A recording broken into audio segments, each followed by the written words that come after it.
GPS Internacional nos posiciona en los temas del momento. Fabián Cardoso informa y analiza la realidad latinoamericana y de integración regional en una producción de Sputnik. Sintoniza M24 97.9 FM en Montevideo y 102.5 FM en Maldonado. También puedes escuchar GPS Internacional por mundo.sputniknews.com y m24.com.uy. Bienvenidos, está comenzando GPS Internacional, esta producción de Sputnik Mundo a través de M24, 97.9 FM en Montevideo y 102.5 en Maldonado. Vamos a tener, como siempre en cada programa, una hora de información y análisis de los temas más importantes de América Latina y su contexto internacional.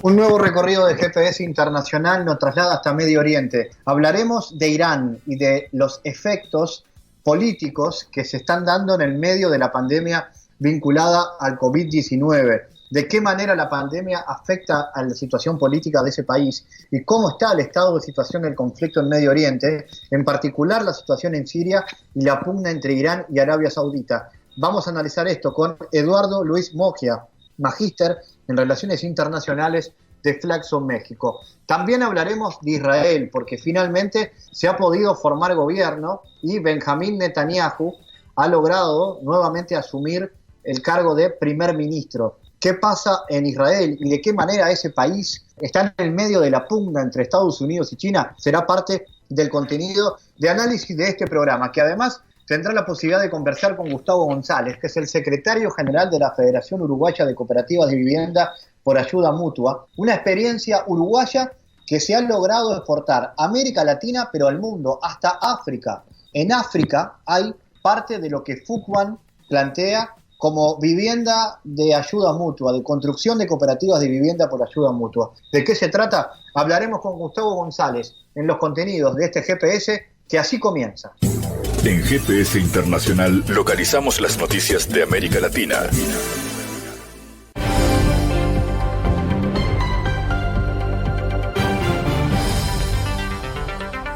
Ahora con Gabriela Casulo repasamos algunas noticias de la región. Fabián, los presidentes de los países que integran el Prosur mantuvieron su tercera reunión virtual para analizar la situación de la pandemia en la región. El canciller de Paraguay, Antonio Rivas, destacó que no existe un plazo para la reapertura de fronteras, en especial por la situación de Brasil. Por otro lado, se planteó establecer una estrategia conjunta de cara al desarrollo de una potencial vacuna contra el COVID-19, así como la producción y la compra de medicamentos para su tratamiento. En cuanto a las compras conjuntas, se sigue conversando. Los ministerios de salud, entre las respectivas direcciones de vigilancia, están manteniendo las conversaciones para llevar a cabo las compras públicas. Nuestros viceministros de salud, es decir, de Chile y de Paraguay, están hablando sobre posibilidades futuras de compras conjuntas. También otros países lo están haciendo en ese marco. Y bueno, estamos esperando alguna realización próximamente en ese ámbito de colaboración entre los países, que justamente fue ya abordado en las dos primeras videoconferencias. Con respecto a Brasil, el canciller Araújo, que estuvo presente en la reunión, hizo una descripción de la situación que tiene Brasil con respecto a la circulación del virus y especialmente cómo está afectando al Brasil en cuanto a contagiados y en cuanto a la cantidad de muertes, el trabajo que están haciendo también en el ámbito de la reactivación de la economía, que ellos consideran de que es muy importante, y bueno, la colaboración conjunta que están llevando a cabo con los países vecinos, justamente para tener un control mucho más efectivo de lo que se refiere al contagio en las zonas fronterizas. En Brasil, la secretaria de Cultura, la reconocida actriz Regina Duarte, renunció a su cargo por motivos personales, según confirmó el propio presidente Jair Bolsonaro. La famosa actriz brasileña dejó una larga carrera en el mundo del teatro y la televisión para trabajar de la mano del mandatario como secretaria de Cultura, cargo en el que no logró brindar el apoyo solicitado al sector cultural fuertemente afectado por la pandemia del coronavirus. De acuerdo con el mensaje de Bolsonaro, la actriz abandonó el cargo porque extrañaba a su familia y próximamente pasará a dirigir la Cinemateca Distrital de San Pablo. En Bolivia capturaron y destituyeron al ministro de Salud por un escándalo con la compra de respiradores para unidades de cuidado intensivo claves para las personas graves contagiadas con COVID-19. Los respiradores llegaron a Bolivia la semana pasada en un vuelo procedente de Barcelona y estaban siendo distribuidos en hospitales del país hasta que se conoció que su precio se triplicó.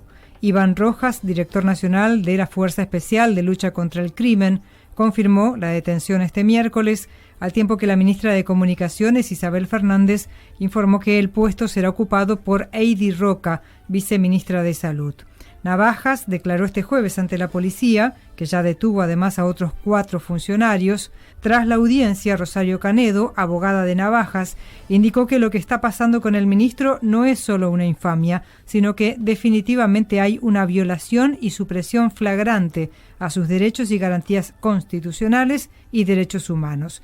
Y agregó que si bien existe una denuncia, la carga de la prueba la tiene el acusador, pero la forma como se está actuando es contraria al debido proceso y al derecho a la defensa.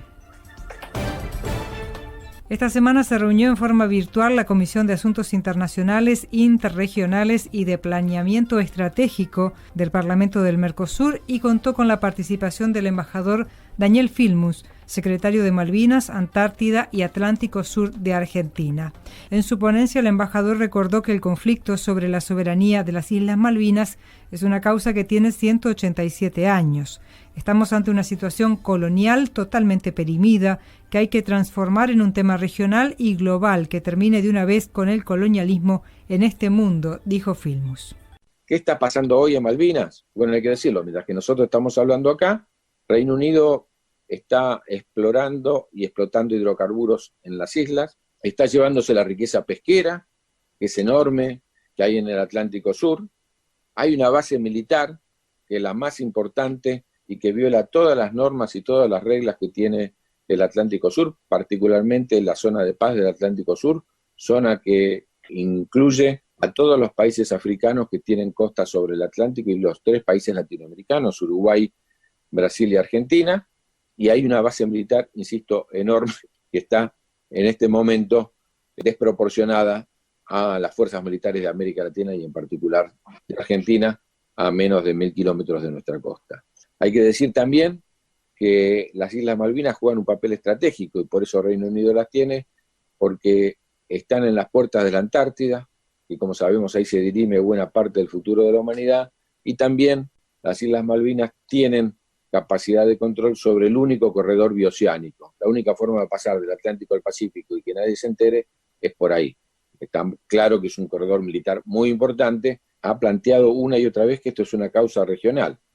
Que una parte de América Latina esté en posesión de una potencia colonial es realmente una ofensa, como decía Bolivia en 1833, para toda la región. Que una parte de América Latina no se pueda izar la bandera nacional es realmente un dolor que sufrimos en carne propia los argentinos, pero que atañe a todos los países latinoamericanos.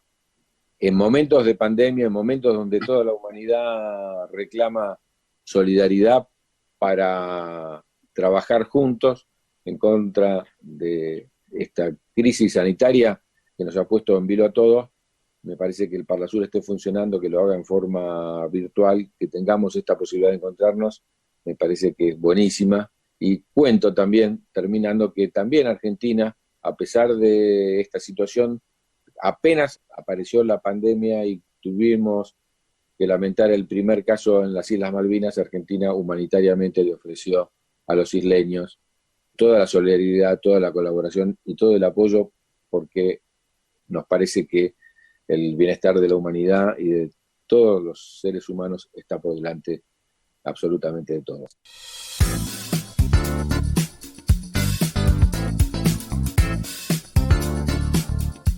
Hablaremos de Irán en este bloque. Las autoridades de ese país comenzaron la última etapa de la lucha contra la propagación del nuevo coronavirus, la localización del COVID-19 y su contención. Esto lo comunicó el portavoz gubernamental. Los informes presentados en el Centro para la Lucha contra la Propagación del Coronavirus muestran que superamos la fase de organizar la gestión de la propagación del virus y de establecer el control sobre la enfermedad. Hoy en día las autoridades sanitarias lograron pasar a la fase de localización y contención. Hasta el momento, Irán ha registrado más de 120.000 casos del COVID-19, entre ellos casi 7.000 letales y más de 94.000 recuperaciones. Para analizar este asunto estamos en contacto con el magíster en Ciencias Sociales y Relaciones Internacionales de Flaxo México y director de la revista Global Overview, Eduardo Luis Mogia. Bienvenido, Eduardo. ¿Cómo se analiza la situación que vive Irán y cómo afecta la pandemia en la situación política interna? La pandemia del COVID-19 no ha detenido la cuestión y la situación que la zona de Irak e Irán están sufriendo. Es decir, el tema de hoy sigue siendo la agenda todavía más compleja porque Irán está enfrentando externamente la presión, por un lado de Estados Unidos y por otro lado la resolución de Europa de haber sancionado algunas organizaciones iraníes. La cuestión fundamental que está pasando hoy en el Golfo Pérsico y principalmente en Irán es primero la cuestión del petróleo. El tema de la pandemia no ha anulado la agenda de Irán con respecto a enriquecer uranio y también el tema de su relación compleja con Estados Unidos.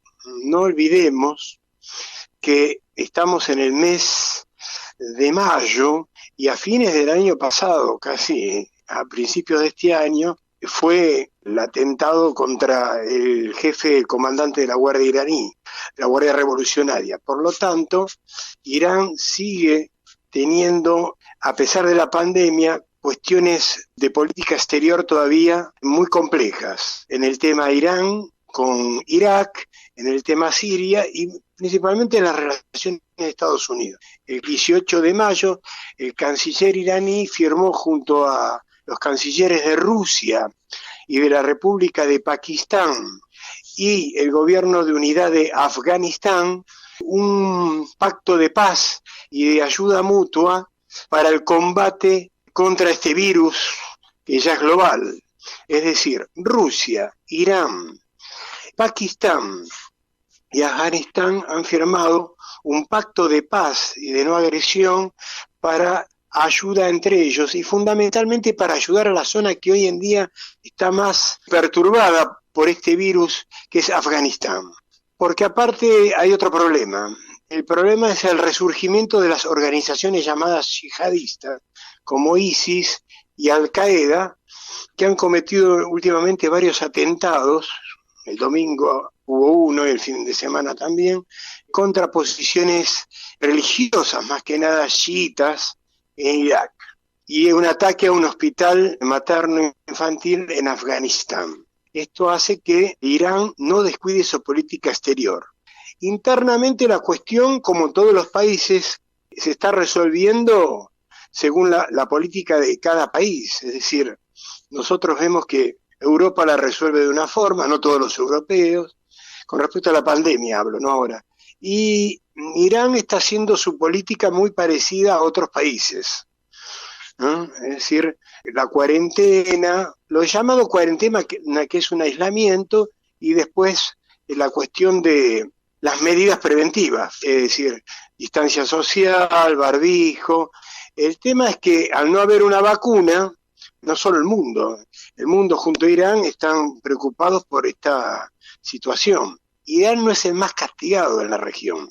Quizás el que dije, Afganistán, es uno de los países más complejos en esta lucha contra la pandemia. Es decir, hay varios indicadores. Tenemos la política exterior conflictiva que sigue en el Medio Oriente, principalmente en las regiones de Irak y Siria, donde Irán está comprometido, la política con Estados Unidos, que ha pasado de la colaboración al enfrentamiento, es decir, si analizamos los 30 años de relación entre Estados Unidos e Irán, han sido de cooperación y de enfrentamientos, y lo último es la pandemia. Es decir, yo creo que la pandemia no perturba en nada el tema de la política exterior iraní, que sigue firme en estos frentes, ¿no? Irak, Siria, la lucha contra el yihadismo y fundamentalmente las relaciones ahora complejas con Estados Unidos, que ha declarado a la Guardia Revolucionaria como grupo terrorista, ¿no? La Guardia Revolucionaria iraní es la fuerza de apoyo de los ayatolás, o fuerza de élite, diríamos en términos nuestros. Eduardo, justamente iba a preguntarte cómo se analiza el estado de situación del conflicto general en Medio Oriente, en particular porque tenemos una situación compleja en Siria y esa pugna entre Irán y Arabia Saudita. ¿Cómo está esa foto del mapa de esa zona del mundo? Son dos temas diferentes. El tema de la cuestión de Irán y Arabia Saudita tiene una arista religiosa y una arista política energética. Irán y Arabia Saudita han tenido acercamientos y distanciamientos. No olvidemos que Irán es la primacía chiita, en tanto que los saudíes son fundamentalmente suníes dentro del clero de la tendencia teológica wahabí. Lo religioso separa mucho a ambos países, pero por otro lado, los intereses geopolíticos más que nada nucleados alrededor del petróleo. Estados Unidos no es ajeno a la política de colaboración con Arabia Saudita, y Rusia se ha acercado mucho a los dos. Es decir, la Federación Rusa, por ejemplo, tiene excelentes relaciones con Irán y también con Arabia Saudita. Por lo tanto, hay un juego de equilibrio todavía, no de un enfrentamiento directo, sino Irán y Arabia Saudita están dirimiendo su conflicto más que nada en Yemen. Yemen, que es otro foco de conflicto que sigue vigente. Es decir, la pandemia no ha obnubilado los conflictos existentes. Por otro lado, Irán ha saludado al primer ministro de Irak, que ha asumido hace poco, y combate Irán a las milicias de ISIS, que todavía están fuertes, aprovechando que la coalición occidental se replegó por el COVID-19, ¿sí? Este repliegue favoreció el resurgimiento de ISIS en algunas regiones de Irak, lo que hace que Irán se movilice con sus milicias para enfrentarlos. El tema de Siria es más complejo porque si bien Turquía y Rusia han llegado a un acuerdo de no agresión y de paz, las sucursales de Al-Qaeda siguen atacando en la región de Idlib. Por lo tanto, Siria sigue convulsionada. Como verás, el COVID-19 no ha detenido los combates militares y el complejo panorama que se vive en Siria, en Irak y Yemen, más que nada.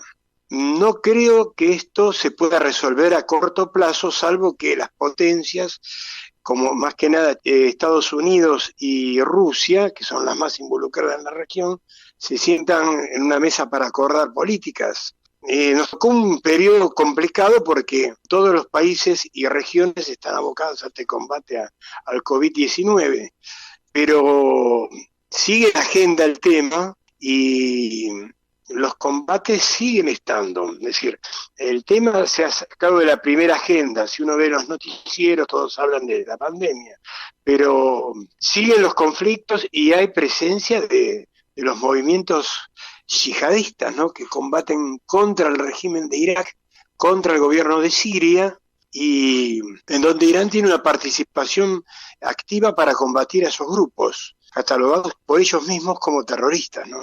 ¿Qué perspectivas le ves a esa triangulación entre Rusia, Turquía e Irán con la intención de promover la cooperación en los conflictos regionales? Yo creo que Rusia ha hecho una movida muy importante en favor de la paz. El Ministerio de Relaciones Exteriores ruso ha apostado mucho a una mesa de negociaciones y de paz con Turquía. Fueron arduas negociaciones que tuvieron con el gobierno de Erdogan, y Irán también entró en la mesa de negociaciones. Porque aparte hay otro problema también, que son las minorías kurdas, que no son aceptadas por el gobierno turco ni tampoco por Irán. Es decir, entonces en una mesa de negociación todos estos temas van a salir. Rusia ha tomado la iniciativa inteligente, desde mi punto de vista, de sentar a todos los actores en una mesa de paz y de reconstrucción, más que nada de Siria y después de Irak. Y la coalición occidental está prácticamente presente, pero no hay una acción activa debido a que Estados Unidos internamente está muy golpeado por el COVID-19 y Europa está en el combate de la pandemia también. Ahora, este problema lo resuelven a través de la OTAN o las Naciones Unidas. ¿Sí? Lo que habría que sentar en la mesa de negociaciones es al bloque europeo. Yo creo que es inteligente las negociaciones rusas para lograr una pacificación de la región. De hecho, si Rusia no hubiera intervenido en Siria, todavía estaríamos padeciendo una guerra mucho peor. Es decir, Siria ha tenido una guerra y todavía la tiene muy prolongada, pero si Rusia no hubiera intervenido, yo creo que todavía la cantidad de muertos serían mucho más, ¿no? Eduardo Luis Moggia, especialista en relaciones internacionales, magíster en ciencias sociales de Flaxo México y director de la revista Global Overview. Gracias por tu análisis sobre la situación en Irán y en Medio Oriente. Bueno, muchas gracias, Fabián, y cuando quieran, aquí estamos presentes, y un abrazo para todos los montevideanos y para la República Oriental del Uruguay, que estamos leyendo que en esta coyuntura, en esta cuestión tan grave que estamos atravesando, está combatiendo muy bien la cuestión. Abrazos. Analizamos los temas en GPS Internacional.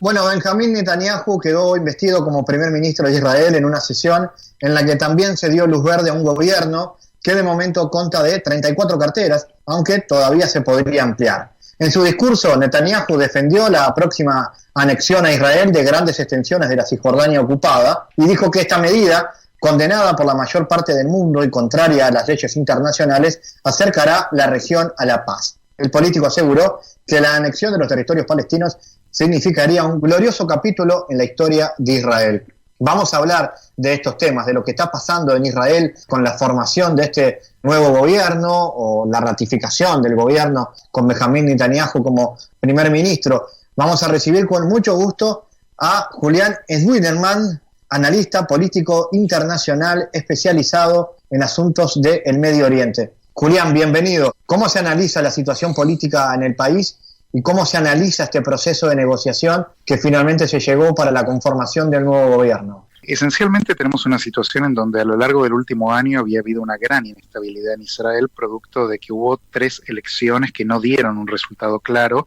y por tratarse de una democracia parlamentaria no había posibilidad en aquel entonces de formar un gobierno estable.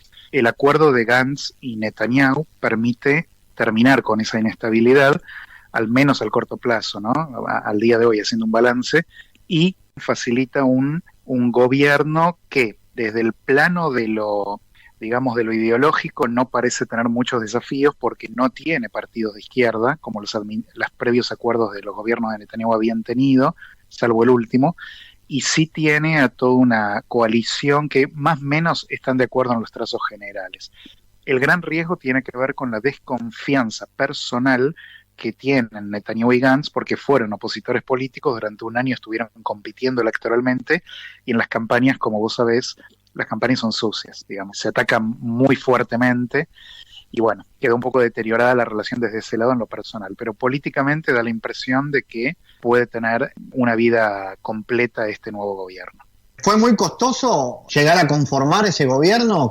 Mira, no, básicamente lo que ocurrió fue que Benny Gantz tomó una decisión inaudita, que tras ser el principal cuestionador a nivel nacional de Netanyahu con chances de derrocarlo, terminó siendo un socio en el gobierno de Netanyahu. Esto es lo que provocó, desde la perspectiva de quienes lo seguían, un descrédito de su figura. Desde aquellos que lo veían como un opositor lo recibieron con brazos abiertos, y en un solo golpe Netanyahu con mucha habilidad logró desarmar a la oposición, porque la oposición quedó totalmente acéfala en este momento, logró obtener la mayoría parlamentaria que necesita para poder gobernar, y además llevar adelante en una figura como Benny Gantz, que acordó algo que para Netanyahu era muy importante, que era que la primer parte de la primera investidura que se va a compartir la mantenga Netanyahu, que al enfrentar procesos judiciales tiene una situación un poco endeble. De manera que en términos de lo que significó este reacomodamiento del ajedrez político, fue una jugada maestra desde el punto de vista de Netanyahu.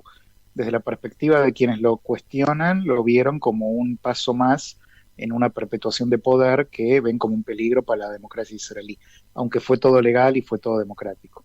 ¿Cómo visualizas la relación, por ejemplo, con los Estados Unidos a partir de esta situación, tomando en cuenta si es que Israel puede cumplir o no un papel en el marco de esa permanente confrontación que hay entre Estados Unidos y China?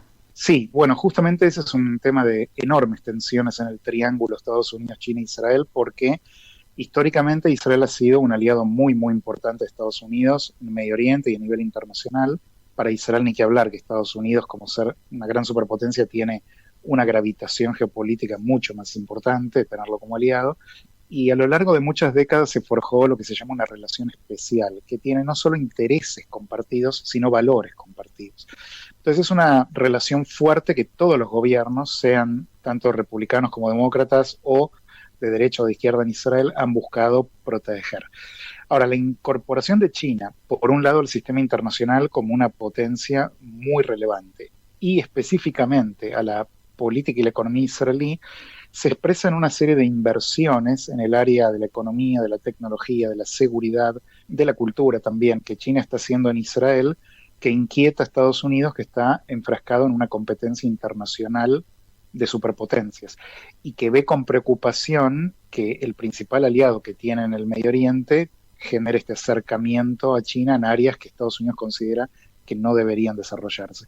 Entonces, en estos momentos hay una gran tensión entre las partes, donde Israel, por un lado, sí necesita la cooperación china en virtud de lo que representa el mercado chino, sobre todo para un país tan pequeñito como Israel, y romper con no la dependencia, sino con el ostracismo histórico de la región que nunca le permitió integrarse mucho económicamente, versus la necesidad de preservar la alianza especial con Washington.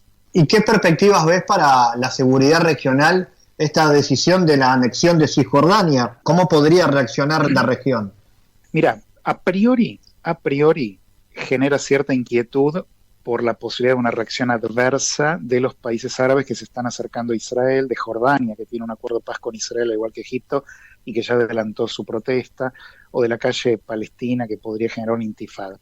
Pero digo a priori dos veces, y lo subrayo y lo pongo comillas, porque la realidad es que cuando Estados Unidos dio el visto bueno que Israel extienda su soberanía hacia los altos del Golán y sobre Jerusalén como capital indivisa y eterna propia, nada de esto ocurrió.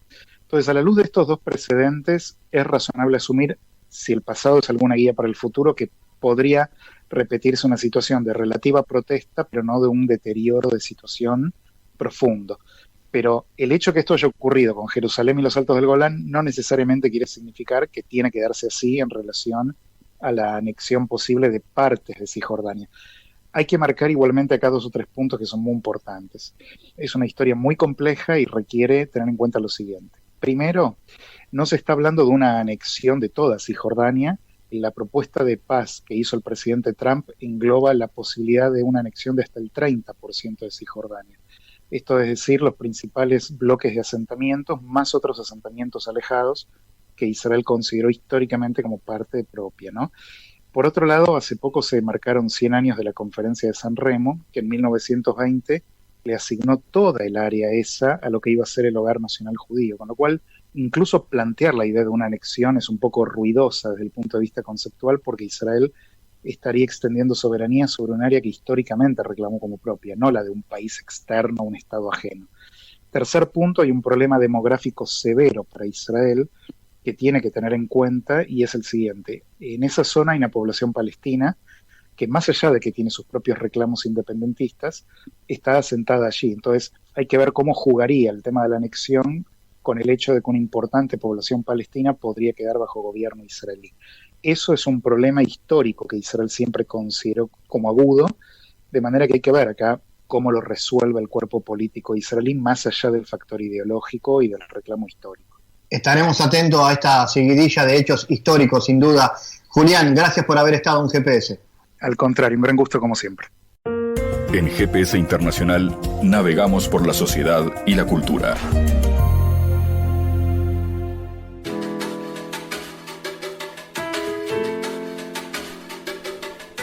Vamos a hablar en este bloque de GPS del trabajo de la FUCBAN, la Federación Uruguaya de Cooperativas de Vivienda por Ayuda Mutua, una experiencia uruguaya, pero que ha tenido su relevancia internacional, que tiene su relevancia internacional. La FUCBAN está llegando a los 50 años con muchos desafíos. De eso vamos a hablar con su principal referente, el secretario general Gustavo González. Bienvenido, Gustavo, a GPS. Contanos cómo está FUCBAN en estos 50 años. Bueno, un gusto saludarlos. realmente, bueno, con el tema de la crisis sanitaria, tuvimos que tirar muchos planes que teníamos para la conmemoración de este 50 aniversario. Pero de todos modos vamos a hacer algunas actividades dotándonos de las nuevas tecnologías a los efectos de poder brindar algún trabajo en conmemoración, ¿no? La fecha es el 24 de mayo, pero nosotros haremos una actividad el 29 de mayo donde pasaremos una serie de videos con la historia de nuestra federación y además, bueno, invitaremos a las organizaciones sociales hermanas y amigas como son el PICNT, ONASPU, la FEU, CUDECOP y también, por cierto, las cooperativas a los efectos de inaugurar un nuevo salón que hemos construido en nuestra sede central. ¿Cuál es el principal punto de la estrategia que hoy tiene FUTBAN? ¿Pasa por las políticas de vivienda o es más general hoy? Bueno, yo creo que FUTBAN desde hace tiempo es más general, si bien nuestro métier es la vivienda fundamentalmente, pero la vivienda es un tema esencialmente político, por lo tanto toca muchos aristas de la economía y de la sociedad uruguaya y también latinoamericana, por lo tanto no se puede hablar de vivienda si no se discute del problema del suelo urbano, no se puede hablar de vivienda si no se habla de financiación y sobre todo hacia quién deben ir los esfuerzos financieros del Estado y económicos para resolver un problema dramático que en el sistema capitalista tiene la visión de mercancía y nosotros partimos de la base que la vivienda es un derecho humano fundamental y si algo ha desnudado esta pandemia, además de la brutal crisis capitalista de todo el sistema y la precariedad del mismo, es que la vivienda se torna en un elemento clave para la salud también de la gente, porque es fácil decirle a un infectado que se quede en su casa con una habitación aislado y con un baño solo para él. Pero yo me pregunto cuántos trabajadores tienen varios baños en su casa, cuántos trabajadores pueden aislarse en una habitación, un trabajador o una trabajadora que tenga 2 gurises, 3 gurises, ¿cómo hace, no? Y además, que bueno, que la pandemia siempre ataca a los más débiles y las debilidades, yo siempre digo que los sin techo en general son sin trabajo, son sin salarios adecuados, etcétera, ¿no? Por lo tanto, el tema de restringir el quehacer de FUTBAN y el estado del arte actualmente de esta situación, minimizarlo a la vivienda solamente, es tratar de no ver lo que es el problema de la vivienda, que va mucho más allá de 4 paredes y un techo. Estamos obviamente en momentos donde el Uruguay, América Latina, está con varias discusiones en la agenda. Si hablamos, por ejemplo, de los cambios de rumbos que ha tenido la región y que ha tenido el Uruguay, ¿cómo la ve FUTBAN como una organización social siempre comprometida con estos temas? Bueno, en el momento actual hay una ofensiva brutal de la derecha más reaccionaria, no solamente en Uruguay, sino en el conjunto de Latinoamérica, y esto se expresa en las políticas y en la restauración de la política neoliberal que se quiere impulsar en todos los países de la región, o por lo menos en la inmensa mayoría. Un caso concreto es esta ley ómnibus que han impulsado, que son de neto cuño neoliberal, varios, por no decir todos, los artículos que la componen, ¿no es cierto?, a la ley de urgente consideración, no solamente en el tema de la vivienda, sino en recortes de derechos laborales. Algo vergonzoso es que ya el capital se anima a decir que sí quieren respetar el derecho de huelga, pero quieren amparar a los carneros. Entonces, en este marco, ¿cierto?, donde, por ejemplo, colocan que los piquetes, como le llaman, o los mitines del movimiento popular, le tendrán que dar la veña a ellos si es pacífico o no, si es autorizado o no. Entonces, en este marco hay un recorte de las libertades democráticas en el país de forma muy importante y además una ofensiva a favor del capital. Acá hay que tener claro que esta crisis la están pagando las trabajadoras, los trabajadores y las pequeñas empresas, ¿cierto? El gran capital no se toca, palabras dichas por el presidente de la República, porque él parte de una concepción ideológica que es que el motor no es el trabajo, es el capital, ¿cierto?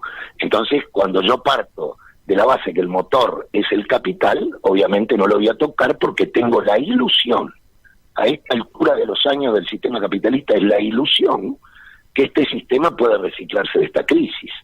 Porque acá no hay que olvidarse que cayeron estrepitosamente 3 veces antes del coronavirus las bolsas neoyorquinas de valores. Entonces, que no se hagan los tontos, el problema de las brechas, que ahora es tan muy común hablar de las brechas, la brecha es cada vez mayor, ¿cierto?, por la polarización de las clases, que cada vez hay más.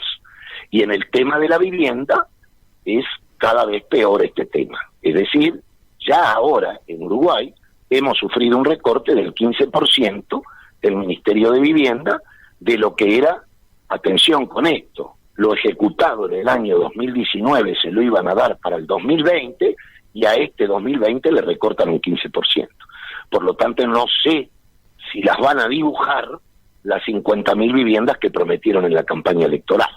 Pero bueno, tenemos que acostumbrarnos a este gran hermano que se vive en Uruguay y en todos los países, que nos controla todas las noches entre las 20 y las 21 horas, que nos dice lo que hay que hacer. Ahora, dicen lo que hay que hacer hasta que, por ejemplo, en este país la industria de la construcción no presionó a que había que ir a trabajar. Entonces, cuando la industria de la construcción dijo que hay que trabajar, se acabó el aislamiento para los trabajadores de la construcción. Entonces, esta es la realidad. Por ejemplo, hay alguna gente que está diciendo que van en el rumbo correcto. ¿En qué rumbo correcto van? Tenemos una friolera de miles de trabajadores en el seguro de paro, que no saben si van a volver a sus trabajos, ¿cierto? Entonces, en este marco, yo creo que va muy mal el pensar que de esta crisis se sale rápidamente. El coronavirus viene a ser una buena pantalla para un ajuste en regla que iban a descargar sobre las espaldas de las trabajadoras y los trabajadores. Esto es lo que se está dando hoy, y nos van a tener así porque nadie se acuerda que el año pasado, por ejemplo en Uruguay, se murieron 1.800 uruguayos de gripe. Nadie hizo un noticiero por eso. O que en este momento que estamos hablando nosotros, se mueren niños de hambre en el mundo. De esa pandemia nadie habla, nadie se pone tapaboca, se ponen tapaojos para no querer ver la realidad del hambre de los niños en el mundo. Y esto no sucede hoy, esto viene sucediendo a través de la historia de la humanidad.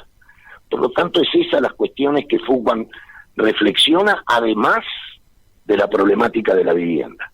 Porque, como decía el Che, frente a toda injusticia nos debemos de rebelar. Y si los cooperativistas de vivienda vemos que hay despidos arbitrarios en una fábrica, nos duele. Si vemos que hay represión en las calles, nos duele. Porque todo eso tiene que ver también con la propuesta político-social que tiene Fugman. Gustavo, hablemos del papel de Fugman fuera del Uruguay, tomando en cuenta que nos están escuchando a través de Sputnik en buena parte del mundo en español. ¿Cuál es el papel, la historia y el desafío a futuro que tiene Fugman fuera de la frontera uruguaya? ¿Cómo se ha exportado el modelo de la cooperativa de vivienda por ayuda mutua? Bueno, Fugman podemos decir con orgullo que desde sus orígenes tuvo una actitud internacionalista frente al problema de la vivienda, y a lo largo de los años hemos ido compartiendo con hermanas y hermanos en primera instancia del continente latinoamericano nuestro modelo, un modelo que, como tú bien decías, es de matriz auténticamente uruguaya, y ha hecho una exportación humana y social importante al grado que hoy tenemos federaciones de cooperativas en El Salvador, en Guatemala, en Honduras, en Nicaragua, en Argentina hay cooperativas de vivienda tipo el modelo uruguayo, la Central de Cooperativas de Vivienda de Paraguay, el Comité Articulador de Bolivia, y como si esto fuera poco, hemos exportado nuestros modelos en Asia, en países como Filipinas y Sri Lanka, o en África, en países como Zambia o Malawi. Una exportación solidaria. Esto implicó todo un trabajo internacionalista de Fugman a lo largo de muchos años, con compañeros brigadistas que iban a brindar el apoyo a otras compañeras y compañeros de otros países, y por suerte hoy podemos decir que a lo largo de los años la semilla ha germinado con mucho orgullo. Por supuesto que cada país le pone su impronta particular, porque en la vivienda tiene que ver con los climas, con la cultura y la idiosincrasia de cada pueblo, pero bueno, todos tienen el mismo eje, estos países que yo te estuve mencionando, que es la ayuda mutua, la propiedad colectiva y la autogestión, es decir, el poder político de la gente sobre el proyecto a construir. ¿Y cómo se traslada la experiencia uruguaya a lugares tan lejanos y tan culturalmente distintos como los que me mencionas, Gustavo? ¿Cómo se hace? ¿Es tan universal la política del fútbol? Tuvimos hace tiempo una alianza estratégica con el Centro Cooperativo Sueco, que es un centro que reúne a todas las ramas del cooperativismo sueco que apoyaba a países del tercer mundo. Entonces, hace muchos años atrás nos plantearon si era posible que este modelo se pudiera exportar a otros países. Y nosotros, que estábamos en esa perspectiva desde hace mucho tiempo, bueno, aceptamos el reto, comenzamos en Paraguay y así seguimos por todos los demás países, yendo brigadistas, compañeras y compañeros uruguayos, sin hacer aspaviento y sin hacer bulla, sórdidamente fuimos a trabajar país por país, algunos nos internamos en países durante varios años, y bueno, hoy la semilla ha germinado. Y creo que además, este ejemplo internacionalista de fútbol no hace más que retomar una bandera histórica del movimiento obrero internacional, como es que las patrias, si bien existen como problema nacional, los dibujos de las fronteras son esencialmente políticos, pero el trabajador explotado nicaragüense es el mismo trabajador explotado de Uruguay o de Perú o de Argentina, con más o menos grados de pobreza. ¿Cuál es la agenda a corto plazo entonces que tiene fútbol, Gustavo, si hablamos de los próximos meses? A pesar de la pandemia, muy activos. Bueno, ahora vamos a movilizarnos el 4 de junio junto al movimiento sindical y a la intersocial. Haremos una marcha que saldremos de la sede de fútbol, tomando los recaudos sanitarios del caso, con una diferencia determinada entre las compañeras y los compañeros, y llevaremos casitas, que es nuestro símbolo, al Parlamento Nacional, marcando nuestra posición contra la LUC y contra los recortes del Ministerio de Economía. Gustavo González, de Fútbol, gracias y felicitaciones por los 50 años. Muchísimas gracias a ustedes, un abrazo fraterno. El mundo en GPS Internacional.